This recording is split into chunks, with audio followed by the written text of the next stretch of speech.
Welcome back into the GSMC Sports Podcast, continuing on our conversation about the Boston Celtics, who are just one game away from winning the 2024 NBA Finals.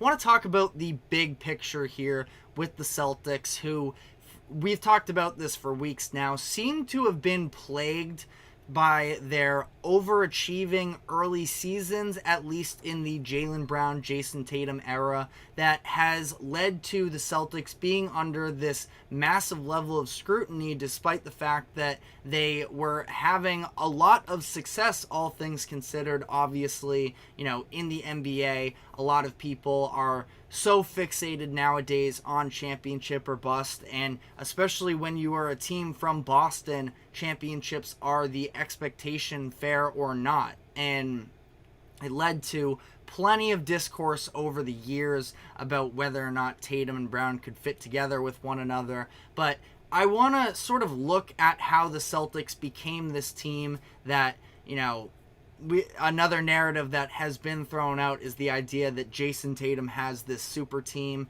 I don't think that has always been the case. And even if you were to consider the Celtics a super team this season, the way they went about constructing the roster definitely is not traditional in comparison to the super teams we've seen of the past decade, where it's in free agency, LeBron James, Chris Bosh working their way to Miami, Kevin Durant joining an already tremendous Warriors team. This was the Celtics who drafted their two-star players in Jayson Tatum and Jaylen Brown in the late 2010s.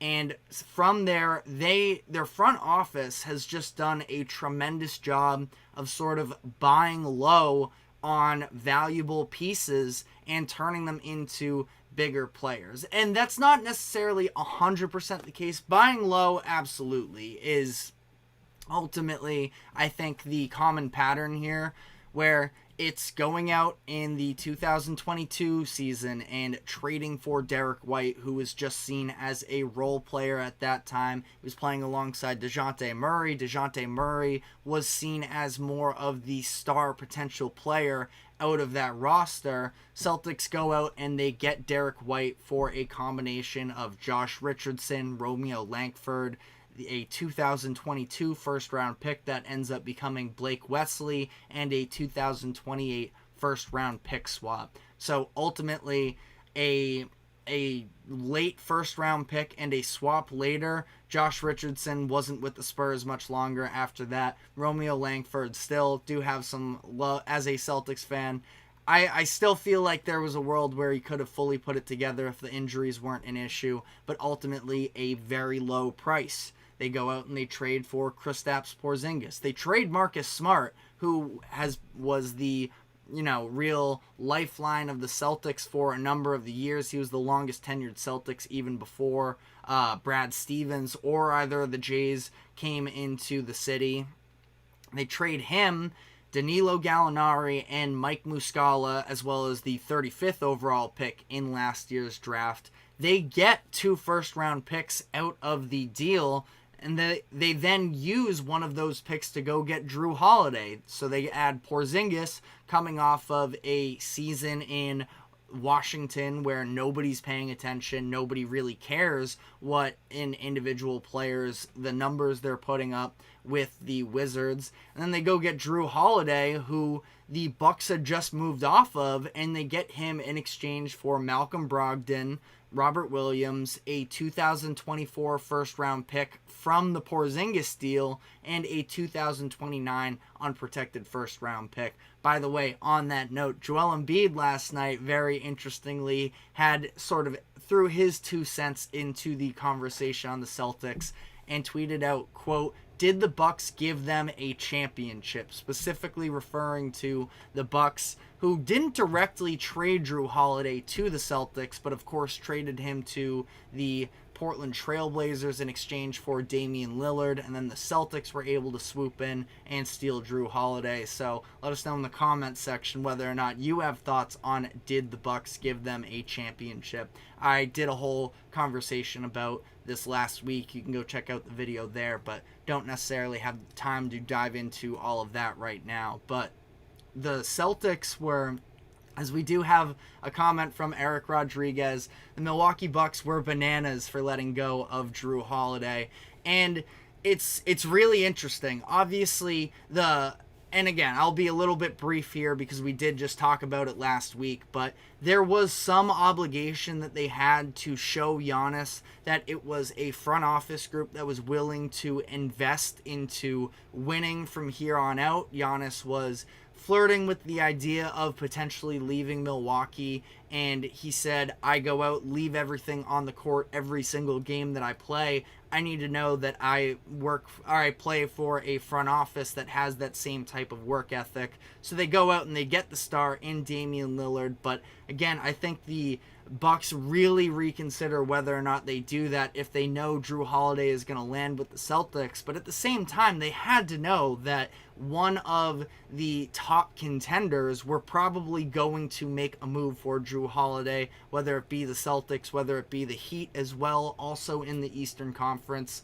So it is definitely a little bit of a crazy move for the Bucks, giving up their point of attack defender like Jrue is. But ultimately, the Celtics, I understand they are an extremely talented roster, maybe one of the best starting fives of the 2000s, you could even argue, from Jrue Holiday, multiple-time All-NBA defense, both of the Jays having Kristaps Porzingis as well, all-star caliber player, and Derek White, who is one of the best role players we have seen in the NBA in recent years. And listen, I don't want to get carried away here and sort of get too high on the Celtics right now, but it's an extremely talented roster, but they were able to do so without necessarily, it seems like at least, going for the home run signing, trade, anything like that. And obviously they knocked it out of the park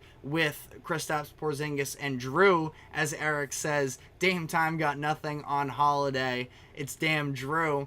I mean, at this point in their careers, there's a real argument to be made that Damian Lillard, I think all time with the scoring ability of Dame, is, he's going to go down as a Hall of Famer. Jrue, probably with another championship as well, can very likely establish himself as a Hall of Fame resume player as well. Looking at his accolades, if he were to win another championship, that's 2 6-time All-Defense, 2-time All-Star. Pretty good case there.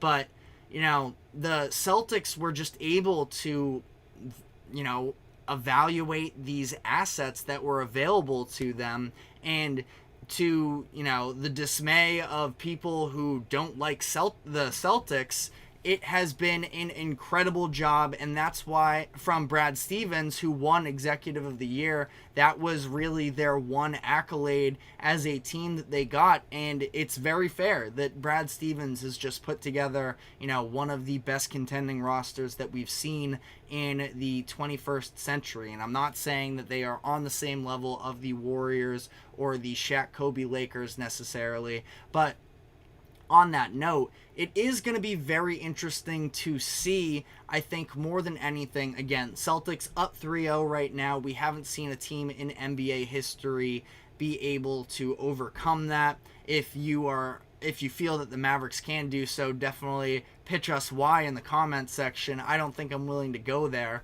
but ultimately, if the Celtics do go on to win this finals, they are going to have an excellent chance next season to at least try and defend their championship. And title defenses are something that I feel like especially come into play when you're talking about the all-time legacies of teams, where we've seen in the NBA in years past that injuries do play such a massive part of the NBA championship just about every single season. And for the Celtics, they benefited from injuries to Jimmy Butler and Donovan Mitchell and Tyrese Halliburton throughout their run in the Eastern Conference. Maybe you even would like to argue that Luke is dealing with these injuries. I say he's playing. That should be enough. The Celtics also haven't had Kristaps Porzingis to that point. But again, all of this bakes into the conversation of the NBA. Because it's such a star-driven league,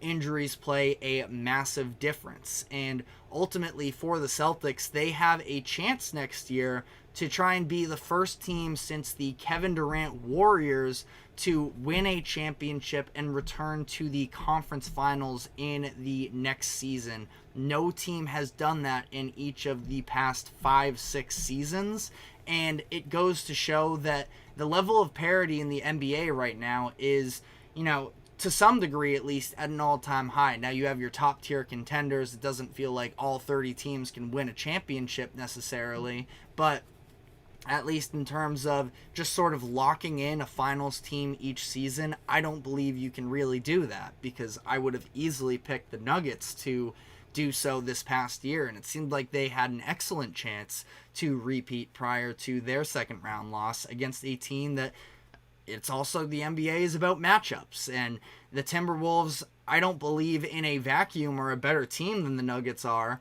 but they were built almost single-handedly by Tim Connolly, who used to work for the Nuggets and then went on to the Timberwolves. Tim Connolly basically built a roster to defeat the monster that he just created in Denver. So again, all of this to be said that the Celtics, if they want to be considered one of the all-time great teams, it's going to come down to how do they respond next season. Like I mentioned earlier in the show, Jaylen Brown and Jayson Tatum have gotten to this point of an emotional maturity that the outside conversations about who is better and doesn't matter if one of us is a bigger star than the other seems to have dissipated, and they play a much more unselfish brand of basketball.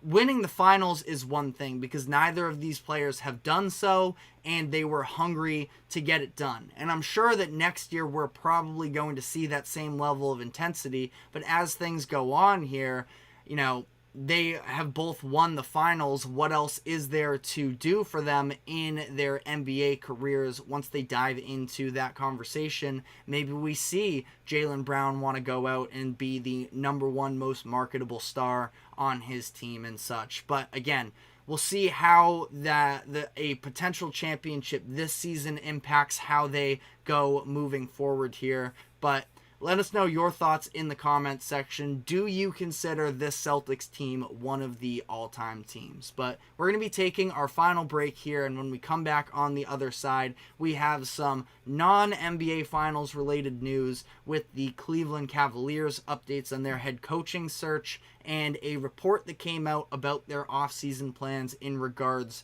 to trying to retain their top 4 players. So stick with us, and we will be right back after this quick break.